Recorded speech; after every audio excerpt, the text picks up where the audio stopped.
kita akan sambung tajuk 1.3 iaitu masa silam dan ruang masa dalam sejarah.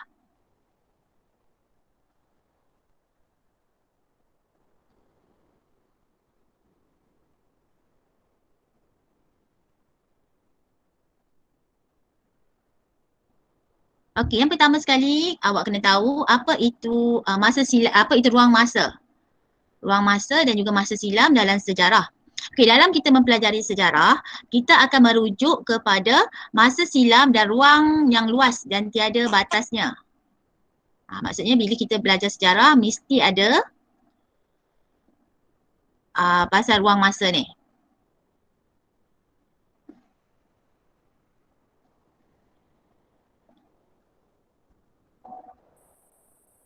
Okey, dalam buku teks awak boleh rujuk muka surat. Okay, muka surat apa ni? Cuba tengok buku teks. 6. Muka surat 6. Okey, kita ada yang pertama awak kena tahu apa itu maksud ruang masa. Ruang masa adalah rentetan peristiwa yang telah berlaku dan dikaji secara kronologi. Okey, kronologi ni adalah turutan masa. Contoh yang mana satu berlaku dahulu, yang mana satu berlaku kemudian. Dia ada ikut turutan lah. Yang pertama, yang kedua, yang ketiga, yang keempat, yang kelima dan seterusnya. Maksudnya rentetan masa. Itu kita panggil kronologi. Okey, ruang masa pula kita boleh bahagikan kepada 3 iaitu dekad. Kalau satu dekad berapa tahun? 10. 10 tahun. Kalau satu abad? 100 tahun. 100 tahun. Kalau alaf? 1000 tahun. Jadi kalau biasa kita sebut 10 tahun. Kalau disebut satu dekad pun sama juga, maksud dia 10 tahun. Kalau abad untuk 100 tahun dia punya ruang masa. Kalau alaf, ruang masa dia adalah untuk 1000 tahun. Okey, konsep masa. Kita boleh ukur konsep masa ni, kita boleh ukur mengikut zaman. Contohnya sebelum Masihi, iaitu zaman sebelum kelahiran Nabi Isa alaihi salam, dan juga zaman Masihi, iaitu zaman selepas Nabi Isa alaihi salam. Okey, kalau macam sekarang ni zaman apa? Masihi atau sebelum Masihi? Tahun 2021. Masihi. Zaman Masihi. Sebabnya selepas zaman kelahiran Nabi Isa. Kalau sebelum tu kita panggil zaman sebelum Masihi, iaitu zaman sebelum kelahiran Nabi Isa alaihi salam. Okey, kalau sekarang adalah zaman Masihi. Sebabnya zaman ni kita panggil zaman selepas kelahiran Nabi Isa alaihi salam.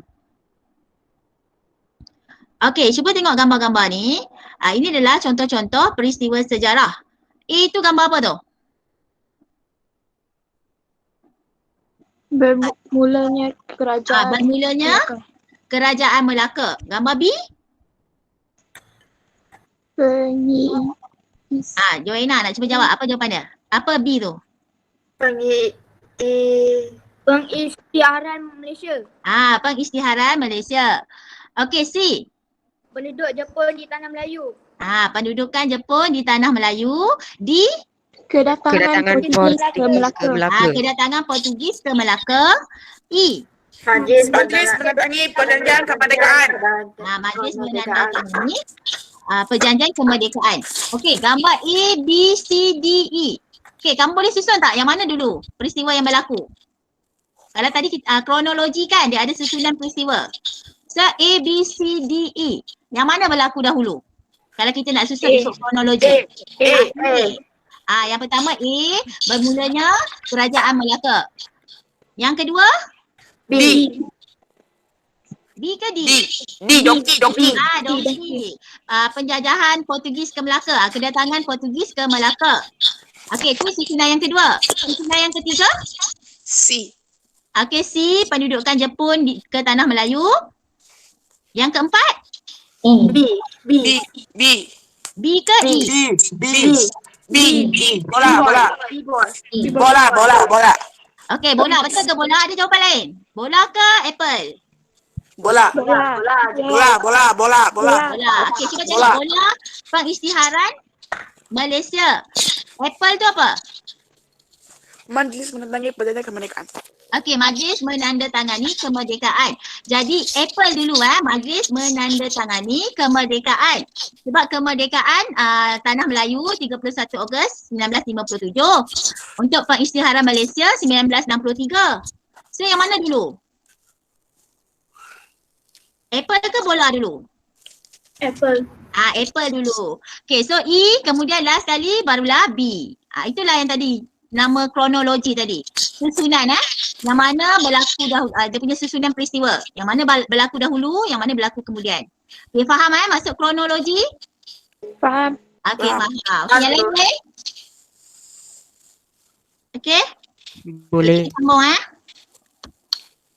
Okay, itu tadi sumber tajuk 1.3. Dah habis dah? Kamu kena tahu maksud ruang masa, maksud kronologi dan juga maksud tempoh masa tadi. 1 abad berapa tahun? 1 dekad berapa tahun? Alaf berapa tahun? Boleh ingat tak? Dekad tadi berapa tahun? 10. 10 tahun. Abad? 100. 100 tahun. Alaf? 1000. 1000 tahun. Okey, itu saja untuk 1.3. Boleh? Boleh. Jadi Boleh, kita cikgu. sambung untuk 1.4. Okey, 1.4 tajuk kita adalah sumber sejarah. Okey, sumber sejarah ni ada 2 sumber. Yang pertama, sumber primer. Yang kedua, sumber sekunder. Okey, kita tengok dulu apa maksud sumber primer. Sumber primer adalah sumber yang belum diolah atau diterbitkan. Maksudnya tak ada siapa-siapa lagi terbitkan sumber ni.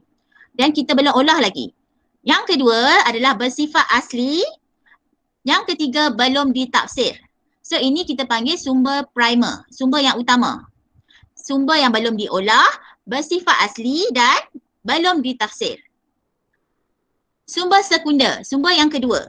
Apa maksud sumber sekunder? Sumber sekunder adalah bahan yang telah diolah dan diterbitkan. Maksudnya kita dah olah, bahan tu telah diolah ataupun telah diterbitkan oleh orang lain. Bahan tersebar kepada umum. Maksudnya semua orang boleh baca sumber tersebut. Ini sumber sekunder.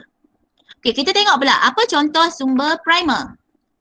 Contoh kita ada fosil, artifak, bukan artifak, batu bersurat, keterangan lisan, dokumen rasmi, manuskrip, fail rasmi jabatan, surat peribadi dan juga diary. Ini semua adalah sumber primer, sumber yang asli dan belum lagi diolah oleh siapa-siapa pun. Untuk contoh sumber sekunder, yang ini adalah sumber yang telah ditafsir dan boleh dah tersebar kepada umum. Kita ada contoh buku, akhbar, majalah, jurnal, ensiklopedia dan juga risalah. Sumber-sumber ni maksudnya dah diolah oleh orang lain. Contohnya pengarang, dia telah interview seseorang, kemudian dia tulis buku. Kemudian dia terbitkan untuk cerita pada orang lain. So dia dah jadi sumber yang kedua. Kalau macam sumber asli tadi, sumber primer, contoh diary. Siapa orang pertama yang tulis diary? Contoh awak ada diary kan? Kamu sendiri tulis. So sumber tu sumber asli. Tak ada siapa olah lagi. Jadi diary adalah contoh sumber primer. Okey, boleh beza tak dua sumber ni? Boleh. Ada sumber? Sumber primer dan sumber sekunder. Sumber primer dan juga sumber sekunder. Okey, sumber primer, kita sumber tu asli dan belum diolah, belum ditafsir. Untuk sumber sekunder, sumber yang telah diolah dan bahan tersebut telah tersebar kepada umum. Kamu kena tahulah contoh-contoh sumber primer dan juga sumber sekunder. Ini contoh-contoh dia. Okey, kita tengok pula sumber artifak. Okey, artifak ni sumber apa? Sumber primer. Sumber primer, sumber yang asli. Okey, artifak merupakan peralatan ciptaan manusia yang digunakan untuk pemburuan, pertanian dan perdagangan. Peralatan ini dibuat daripada batu, kaca dan juga logam. Okey, penemuan artifak loceng gangsa di Kampung Pencu, Muar Johor boleh dijadikan sumber untuk melihat hubungan perdagangan dengan kerajaan Funan. Loceng ini dihasilkan sekitar 150 tahun Masihi, iaitu bersamaan dengan perluasan kuasa kerajaan Funan. Okey, jadi loceng gangsa ni adalah contoh sumber primer yang menunjukkan hubungan perdagangan dengan kerajaan Funan. Okey, ini contoh artifak. Kemudian kita ada bukan artifak, iaitu Candi Lembah Bujang. Okey, Candi Lembah Bujang ni terletak di negeri Kedah. Jadi nanti kalau dah habis PKP, bolehlah kamu melawat Candi Lembah Bujang ni. Dia macam museum lah. Dia adalah tapak arkeologi. Terletak di Merbuk, Kedah. Okey, ni contoh sumber primer atau sekunder. Sumber primer. Sumber primer juga iaitu bukan artifak. Ini kategori bukan artifak. Kalau tadi loceng gangsa, sumber artifak.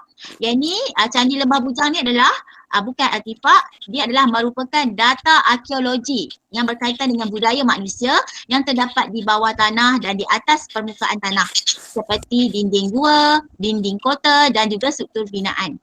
Penemuan Candi Lembah Bujang ini boleh dijadikan sumber kajian bagi menunjukkan adanya pengaruh Hindu dan Buddha serta hubungan perdagangan antara India dengan Kedah. Jadi tempat ni, tapak arkeologi ni adalah sumber sejarah yang menunjukkan adanya hubungan di antara negara India dan juga Kedah pada ketika itu.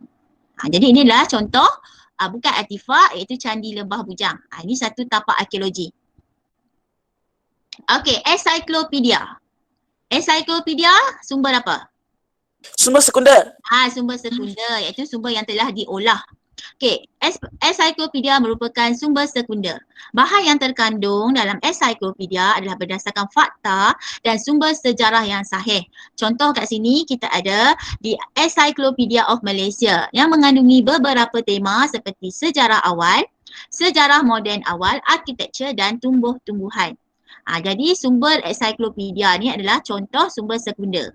Sumber yang telah daripada sumber sahih dan telah diolah menjadi ensiklopedia.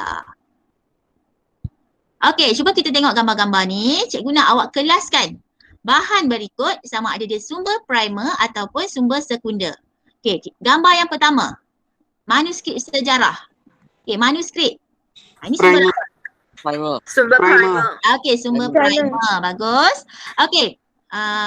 Sumber yang gambar yang kedua, artifak di terumbu mangsi Kudat Sabah. Sumber primer. Sumber primer. Betul. Okey, gambar ketiga, ensiklopedia. Sumber sekunder. Sekunder. Okey, gambar keempat. Sumber Primer. Sumber primer, sumber yang utama, belum diolah lagi, sumber yang asli. Kita jumpa rangka manusia di Gua Cha, Kelantan. Okey, sumber kelima. Sumber primer. Sumber sekunder. Mungkin penulis tu temu ramah tokoh tersebut dan menulis buku. Okey, sumber yang keenam, gambar keenam, diary. Sumber primer.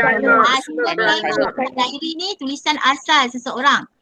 Dia belum diolah dan sumber asli. Jadi diary, sumber primer. Okey, bagus. Okey, jurnal. Sumber sekunder. Sumber sekunder. Betul tak? Kita tengok balik. Jurnal. Sumber sekunder. Okey, bagus. Okey, jadi jurnal adalah sumber sekunder, sumber yang telah diolah dan bahan ni tersebar kepada umum. Jadi kita boleh baca lah kalau kita nak baca jurnal, tulisan siapa-siapa kita boleh baca je dekat perpustakaan. Jadi jurnal adalah sumber sekunder. Okey, setakat ni boleh beza tak sumber sekunder dengan sumber primer? Boleh. Okey, bagus. Okey, ada apa-apa soalan nak tanya? Ada. Tak ada. Ada. Jadi hari ni Tak ada. tak ada, bagus. Okey, apa-apa boleh tanya cikgu dalam grup WhatsApp ataupun personal message kalau ada soalan tak nak ditanya. Okey, untuk hari ni kita dah habis dah tajuk. Cikgu cuma nak terangkan tadi bab 1.3 dengan 1.4. Dua sahaja cikgu